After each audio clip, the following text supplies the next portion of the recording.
Днес петъчната пиперка я слагаме директно в тигана. Добавяме една супена лъжица класицизъм, една чайна чаша ранно християнство и една голяма щипка варварско изкуство. И бъркаме добре, докато стане абсолютно хомоген. Именно това са основните съставки, които оформят характерния стил на средновековното изкуство. Това е така, защото новосъздаденото християнство придобива все повече популярност и северните варварски култури биват християнизирани. Така че класическото изкуство се примесва с изкуството на келтите, германите и викинги. Тези племена са пътували много и следователно при тях скулптурата се свежда до малки релефчета върху преносими, предимно религиозни предмети. Сигурен съм, че се сещаш за така характерните келтски и норвежки плетеници, които са направени от стилизирани, но в същото време доста експресивни животни растения.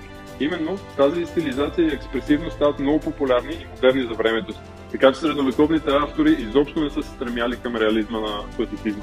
Те почти спират да изобразяват вече човешки фигури, а когато ги има, те са обърнати с лице към нас и гледат право в зрителя. Именно така ще изобразим и нашата чушка. Тя ще е стилизирана и ще е обърната фронтално срещу нас. А отстрани ще има експресивни флорални плетеници, които са така характерни за островното изкуство. Преди да ти покажа крайния резултат, исках да те попитам: кой стил от изкуството искаш да направим за следващата петъчна пиперка? Напиши ми своя отговор долу в коментара.